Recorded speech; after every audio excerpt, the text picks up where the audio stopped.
Go ahead.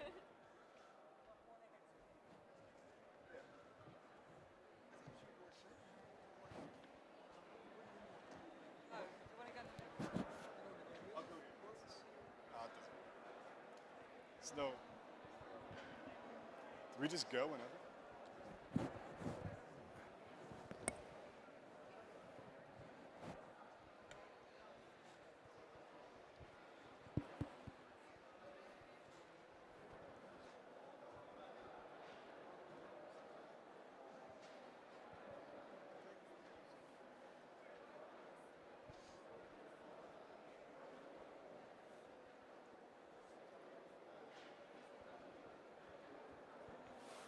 Okay.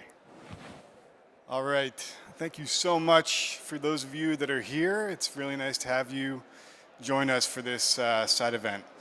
Thank you so much for the UNFCCC for the opportunity to have this Action Hub event. It's really special, I think, for a lot of us here because we're trying to do something a little bit different, with this idea. And I'll start to tease it out a little bit in my opening remarks, but then we're going to play a short video that shows some of the content of what we're doing and really helps to bring to life these really challenging topics that we talk about at COP25 and other places where we're dealing with really detailed discussions around what policies should be implemented, how companies should be tackling climate change, and what we should be doing to ultimately get to our end goals. So my name is Steven D'Onofrio, founder of Greenpoint Innovations. In 2016, we started with this crazy idea of using street art to help communicate about climate change. And when we did that, it was really powerful because so many things happen that are unexpected with the way the local community really gets engaged, from politicians to small businesses to corporations at the big level to UN level as well. I mean, we've worked with a lot of different organizations just in the last few years. And at the same time, we're looking forward into the future and we're seeing that the world is waking up. The world is really understanding that we can no longer just rely on the old methods of communicating messages. We need to think about every possible tool in our toolkit because time is ultimately running out. And that's why it's so special that the Madrid COP and the Chile COP, COP25, has this really core message of time for action. It isn't a mistake. It is time for action. It's been probably time for action for a long time. But now that the world is seeing the value in nature, they're seeing the value in the way that we can live more responsibly as a global universe of connected people, that we decided to launch this platform called Greenpoint Earth in September of this year because while we come from Greenpoint, Brooklyn, in New York City, there's always a green point to make in our planet Earth. And it's everybody's Earth, not just one, not just somebody else, but we're all part of that same ecosystem, whether or not we know it.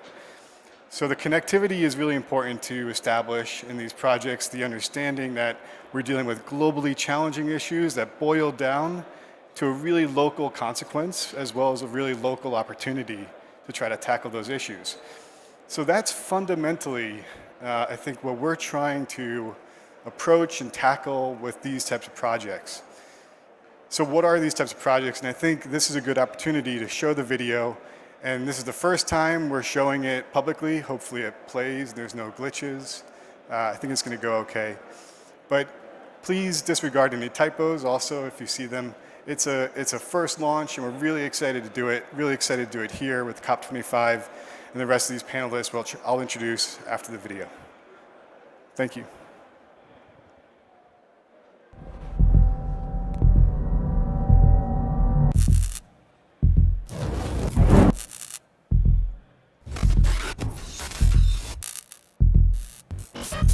This is all wrong.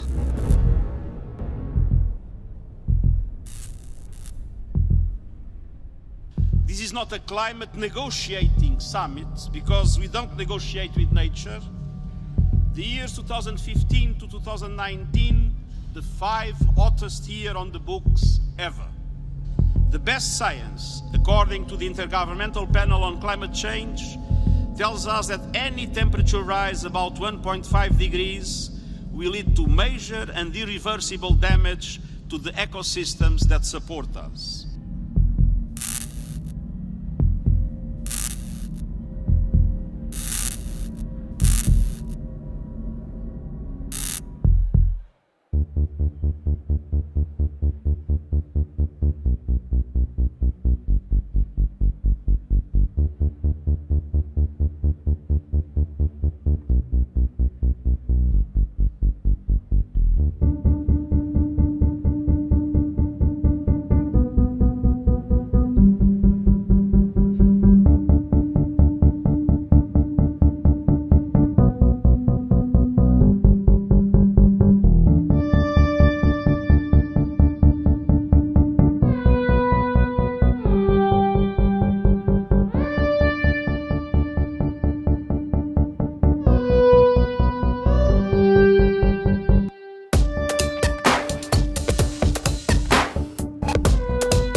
have did you see? I have a kind of shows here. Like it's a lot of people come here to watch. They do a lot of tricks and stuff. Yeah, right.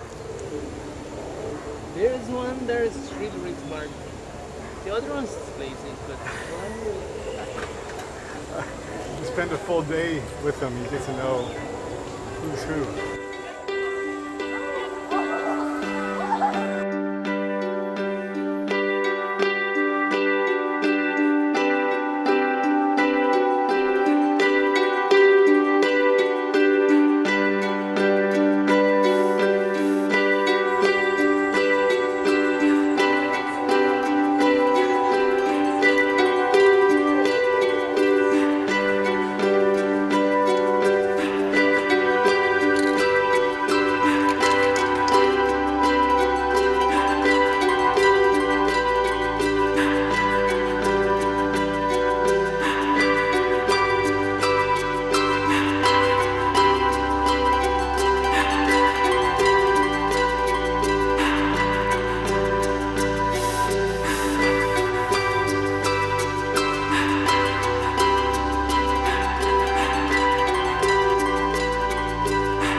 All right. Thank you. So that was a lot about us in addition to what kind of projects we try to put together. And it's a really, it's not a one-person job or one organization job. It's a real collaboration. And that's why these other people are on the stage.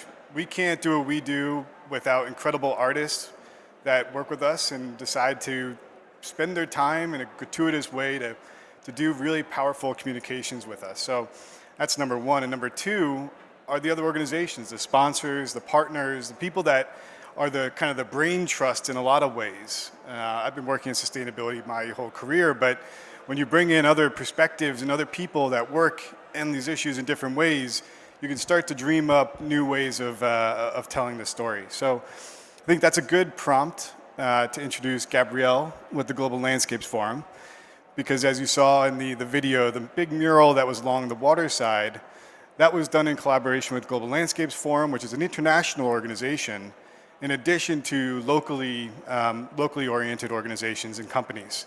So it was a real team effort of trying to bridge this local and global divide. So maybe to you, Gabrielle, to say hello and offer some comments, and then we'll go through the rest of the panel.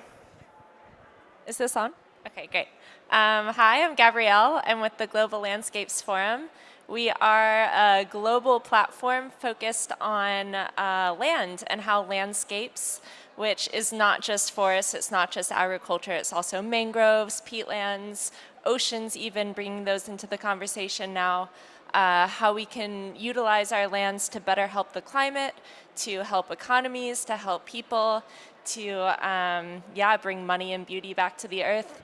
And so we bring in scientists, we bring in educators, we bring in youth, and working with Stephen on the article on the art in New York was our first time bringing in art in a really big way. And I think what we're always trying to expand our methods of communication for communicating what we want to say about the value of landscapes. And I think what's so powerful about street art is that it really reaches everyone in a very emotional way. I was talking to someone last night, and I was asking him what he thinks is the most powerful thing he can do to affect climate change, and he was saying difficult conversations and really talking about climate change with everyone, and not just everyone who's comfortable talking about climate change, but talking to people outside of your bubble. And I think that is what street art can get at, is it can really reach outside of the climate change bubble, and it can really impact people. And when you're passing a big, beautiful, colorful thing on the street, you have to stop and look at it. You'll often take a photo in front of it. And I think that's the value of it. And then putting biodiversity into it, bringing, we have an artist here who's focused on indigenous people, making those spaces a part of people's everyday reality. It reminds you the value of landscapes and the value of what we need to do to protect our earth. So that's a bit of a ramble. It was, we hope to do more work on this, and I think it's just such a great and underutilized communication tool. Yeah, I mean, what you said is really the core of it, is that if you can capture somebody's attention while they're walking down the street with something beautiful, just because it's beautiful, then the story helps to educate and inform. So that may be a good opportunity to pass it to you, Jorge, who is an incredible artist, and we have something that we're working on for Madrid, aligned with COP25, which we can talk about in a little bit, but I want Jorge to spend a little bit of time to talk about himself and his pathway as an artist. And I mean, he has a really amazing portfolio of work, and we're really honored to have him here today. So thank you, Jorge. Thank you, Stephen. I have a little bit of a cold, so my voice sounds sort of raspy, but I'll try to do my best. I've worked for many years doing a lot of projects that are complex and difficult in many ways, not just because of scale or location, but because of subject matter. I'll give an example here that we're looking at. A little girl who is one of the first children born into a family that's Protestant and Catholic in Northern Ireland. When they asked me to do a piece there, I said, this has to be something that's beyond me, has to be more universal. And the little piece is called Wish. And it's just a photo of a little girl making a wish. But at such a scale that the whole city became a part of it and created it with me. And these are the kinds of projects that I really love to do. It's more about letting an art piece create a dialogue that could be long-lasting. I'm a Cuban refugee. Well, basically, my parents wanted to leave Cuba, and they went to the United States when I was very young. So I grew up, in the United States with a very Latin name, very Spanish name, and became part of that melting pot, that experiment. That right now I have a hard time watching the news with what's going on. There's a president who denies climate change, and that to me is incredibly mind-boggling. And I feel that also my upbringing, who I am as an artist, comes from being an immigrant in the United States. And here's a piece that I did at a national mall for the Smithsonian, which is a piece called Out of Many One, which talks about this diversity and how all of our points of view can work towards something beautiful as opposed to something that divides us. One of the reasons that I'm working with Stephen is because I love when people really get it, that you can come together with a lot of wonderful institutions, get some good funding from people who really care and do projects that really can transcend the anecdotal. I think this is an important thing. And a pretty image is wonderful, but if it really doesn't go beyond that, you're just wasting your time. So what we're hoping to do now is a mural in Madrid, which can have this kind of impact. Here's an example of a mural that has become iconic in a city. This is Beirut, and this is a building on what used to be the front lines of their civil war. It was one of the most complex murals I've ever done because of the amount of bullet holes that I had to paint over. So it took me longer just because of the reality of the surface as I painted over bullet holes. So it's a little kid who is playing with an Arduino board, talking about how all these children in this moment of so many refugees, we have to focus on education to not leave them behind when they become adults. Don't let it be just a compounded tragedy. So anyway, here in the Madrid one, I really want to do a piece just as powerful, and we're really going to try to focus on the importance of indigenous, protectors of their own lands, and how that really is now considered a very, very important factor in fighting climate change. So that's what we're hoping to achieve, and it's going to be a wonderful endeavor, and I'm really proud to be part of it. Thank you. Thank you, Jorge. I mean, it's powerful to hear the experience you have by touching the wall, and that's why I think it's every project that we've done, I've been able to touch the wall by helping to put the initial coat on, but that's kind of where my involvement on the painting side stops because frankly I'm not an artist, and but it is just knowing what then the artist has to go through is really, really important. But that what you talked about is beyond imagination. So I think maybe now it could kind of turn over to our other friends on the panel. Who wants to go first? We haven't really discussed an order that makes the most sense, but maybe Natalie to have another perspective from a large organization that advocates on behalf of planet Earth and advocates on behalf of the people within it to achieve various goals to help protect us as people and protect our environment. So over to you, Natalie. Thank you, Stephen. So I'm from the National Wildlife Federation, which is the oldest and largest member-based conservation and education organization in the United States. And we have over 6 million members and supporters.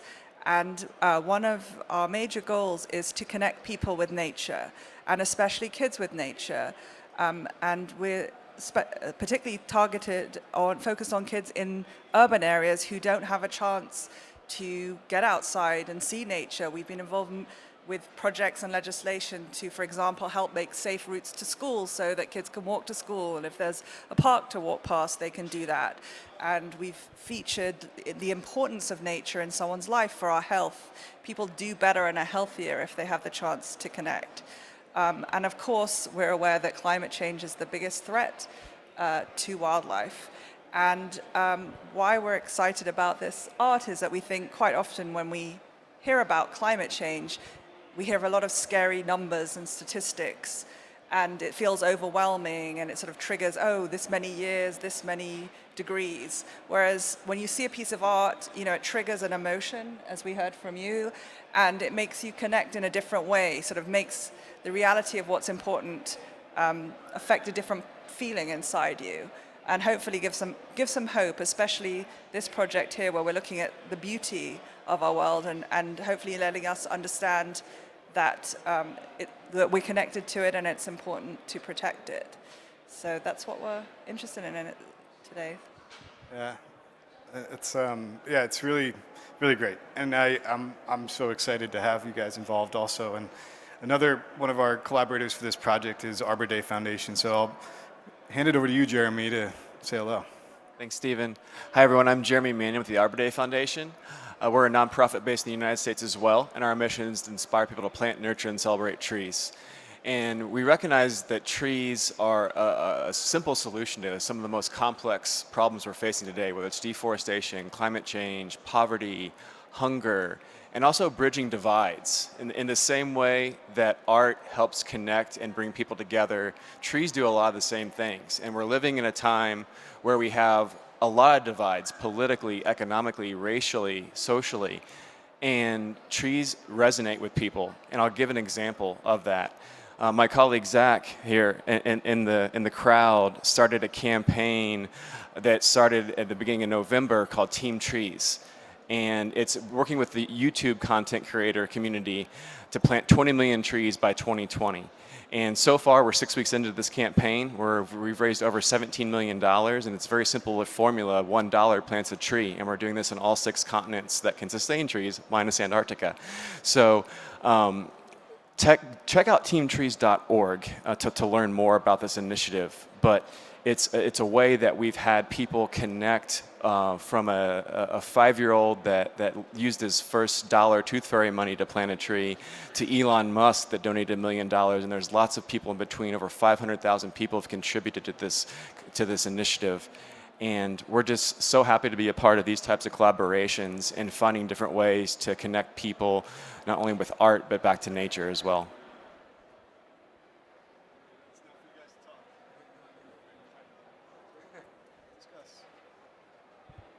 All right, well, I guess I'll do the segue here. But yeah, these are really, I mean, I think they're cool. I think they're really cool organizations and people to be working with. And that YouTube example is something that, you know, YouTube's been around for a long time, but harnessing something like that, a powerful tool for good, is a very similar, it's a parallel process to what we're talking about here, where we're taking powerful tools that exist out there. We just have to kind of tap them on the shoulder, figure out how things kind of link together, and then they sometimes, like I think what you were talking about, sometimes things happen unexpectedly fast and into a scale that you couldn't have anticipated. But then there's everything else that we can be doing to try to just open up our toolkits, open up our opportunities to bring in unorthodox kind of relationships and partners and kind of think about this stuff. So I really kind of think that's a really cool example. And I mean, I don't know, this doesn't have to be me necessarily hogging the mic. I mean, I want you guys to continue to express, you know, maybe why as individuals, you know, because it actually started with the three. I mean, these are individual conversations that then started, but you saw the perspective too. And just like when I started talking with Jorge about this concept, it was about using people, the defenders of the earth, and we started really brainstorming about the intergenerational connectivity of the youth movement with the ancestors that have come before us that have now passed on with all the knowledge they have.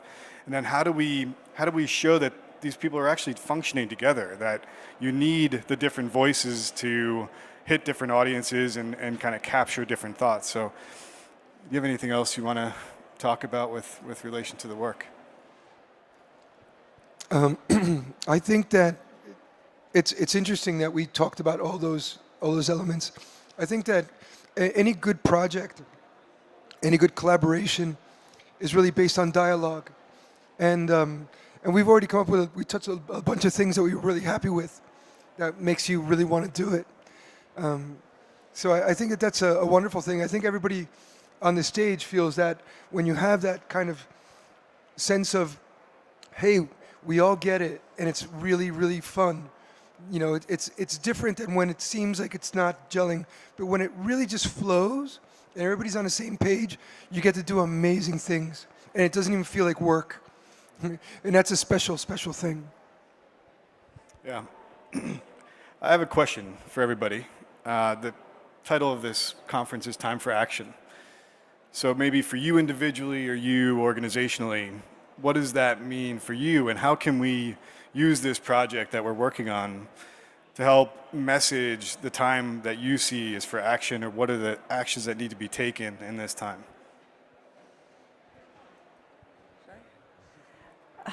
There's so much that needs to be done, but in terms of this project, and we'd like to see something beautiful and to connect the forest with forest people, and at this conference we're supporting indigenous communities from the Amazon to be represented here and have their voices and perspectives heard, as well as the voice of youth. And as you mentioned, this is art is for everybody, whatever age and wherever you're from. So it's a great way to give that perspective. But we also like to highlight the Amazon because it can seem for many people exotic and far away, but actually every day we're buying products or wearing products that may originate from the Amazon and may be causing destruction of the Amazon. And our work is focused around highlighting that and working with solutions, because there's no need. You can support the economies of tropical countries, tropical forest countries, by helping them grow their agriculture without destroying the forests. And actually, we all rely on the forest for water and so many other products, and to protect the people and the riches inside those forests. And so that's, for us, the most important single step that we can do. We know that nature, protecting it, enhancing it, can get us sort of a third of the way towards the goals of the Paris Climate Agreement. And there are so many additional benefits that we get if we manage to do that. So for us at National Wildlife Federation, that is our priority for this event and for our general work.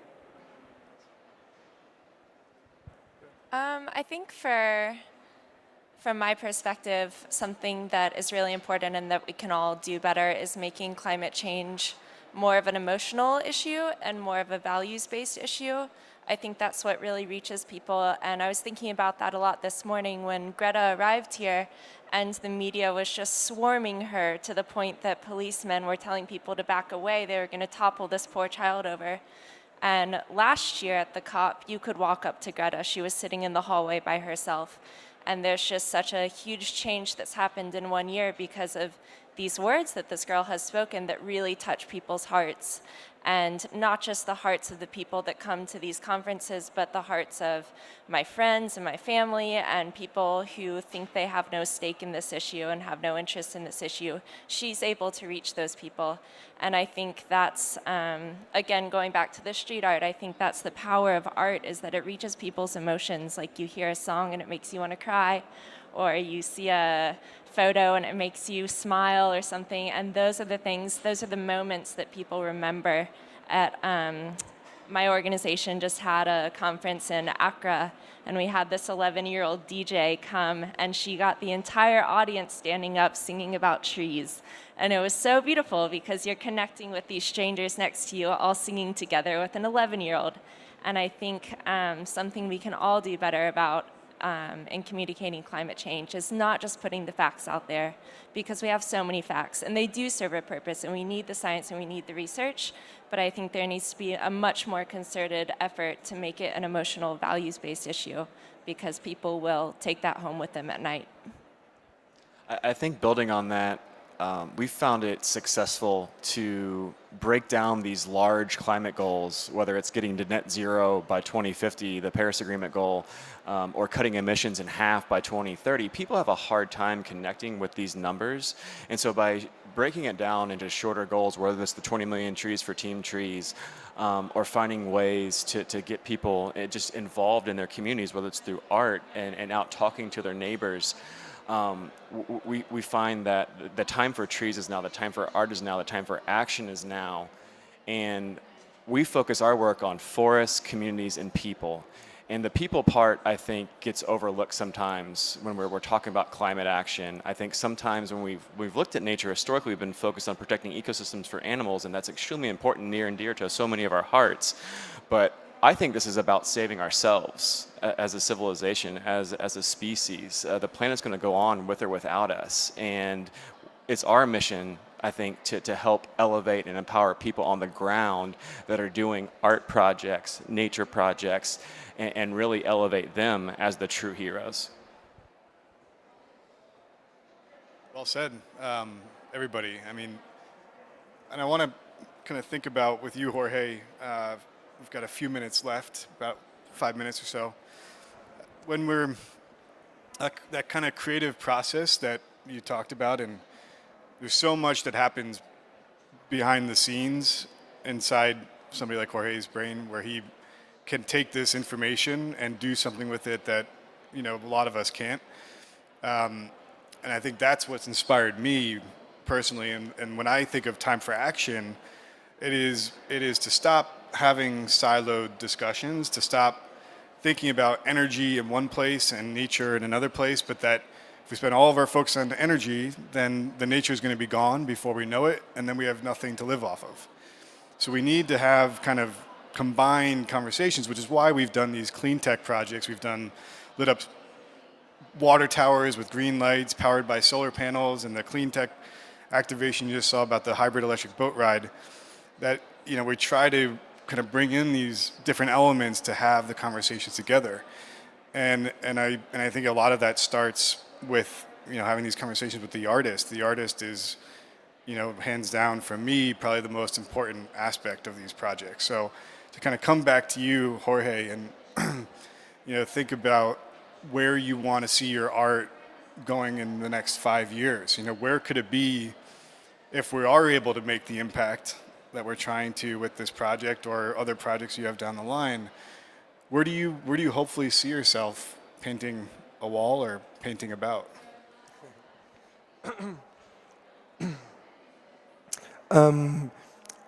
I am seeing myself in 5 years doing a lot of really different things.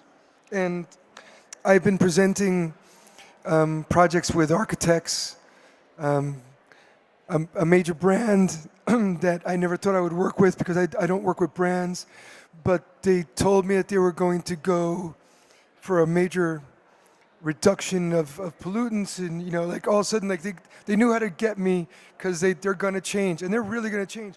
And so I decided, okay, I'll do the project with you. It's a big project where you'll all know about it if it comes out. But it's really, for me, I'm loving the fact that now, after years of doing these kinds of projects, I'm finding myself in rooms talking to the people from these wonderful foundations, where I would rather do work pushing these amazing ideas that they're trying to get off the ground, they're trying to get visibility for, using artwork. I mean, I don't think it makes sense for any artist to go anywhere in the world, or any person for that matter, and sort of come in with solutions without asking the people who are already living there what they are already thinking about doing. They already know the solutions they want for themselves. And what I would like to do is amplify those decisions done at a grassroots level, as opposed to sort of dropping in like a parachute artist doing my style, making my prints later, and just all out commercial. Making money is wonderful, but I think that if that's all you're doing as an artist, you're missing the point. It's a philosophical endeavor, and I think that that's one of the things that makes me know that in the future I'll be working with these kinds of organizations as well as other art that's art for art's sake. But I think that that's really what we should all be trying to do, is helping others get the word out for things that we think are important. So that's it. I love it, yeah. I have a request from the audience, which is, imagine this is a concert, we just played our last song, but we're coming back for an encore, we are. And this is your chance to ask us a question. So I know somebody must have a question or a thought. To be brief, we'd love to hear from you. And if you raise your hand, or we can try to get you a mic. There's one over there from Mr. Jenkins. I'll come out to you.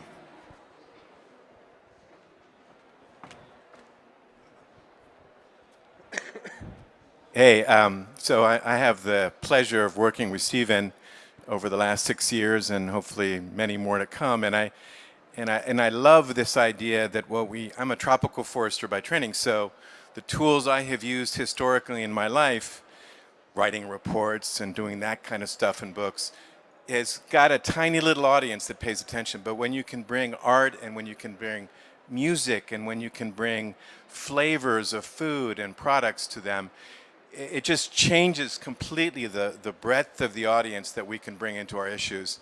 And I guess the question that I keep thinking about is like, what is the amplifier, Jorge, when you think about it? So you're doing your art and you do this great big piece. What could we all do together to make this to blow it up and blow it out so that many more people are touched by things like this? It's conversation. I think I'm here because Stephen says, hey, let's do something cool together. Something that makes a difference, something that's important. And as an artist, I mean, that's like a real easy thing to say yes to. So it really comes down to, if you have somebody you want to work with, get in touch with them. It's that easy. And, you know, as far as, the amplification of any kind of idea, any kind of good project, if it's well deserved, it will happen. And a lot of people are going to come on board. All you got to do is ask. Well, looking at the time, can we do one more question? Do we have time?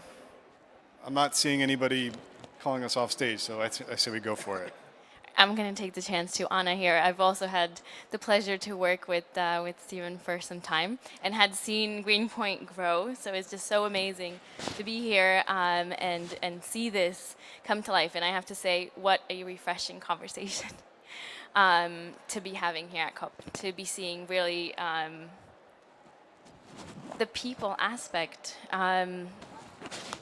Stephen, you know this. I've jumped the ship from climate for a moment and have gone to do anthropology because that was what was missing. And here we are talking about people and bringing them back into conversation, because if we want trees, if we want the planet to be there, who for, if not for the people and with the people? So I just wanted to say thank you, and you're an inspiration, all of you, so thanks.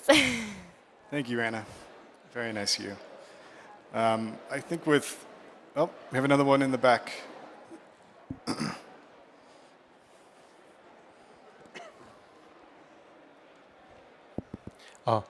Thank you so much.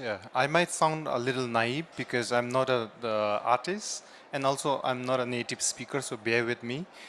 I cannot help wondering, the kind of important work that you are doing, because I see this as translating statistics into emotion. It's really emotion and touching people. That's what it should be. Mere statistics haven't worked. We all have seen that.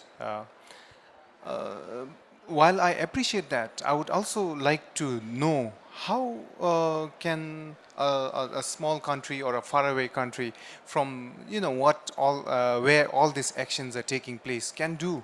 How can we connect to this greater vision of art being a driving force for combating dangers of climate change and saving our planet. It's an inspirational work you're doing, so I just wanted to know that. Thank you so much. Well, thank you. I know Jorge's done a lot of work around the world, and as you saw from the examples, in places that really could benefit from inspiration and hope. And we've started our work in New York City, but this is the beginning, and we're really excited to be here in Madrid and having this conversation. And every year it gets more and more powerful that we do these projects. More and more people get involved, and I think that the vision is long, but the vision has a lot of opportunity where we can work in other places. So that's my reflection on it. Maybe I can offer the panel to say a few final remarks before we might have to wrap up, unless there is any more questions. Oh, there is one, actually. I would also say, reach out. Let's do something in your country. Why not?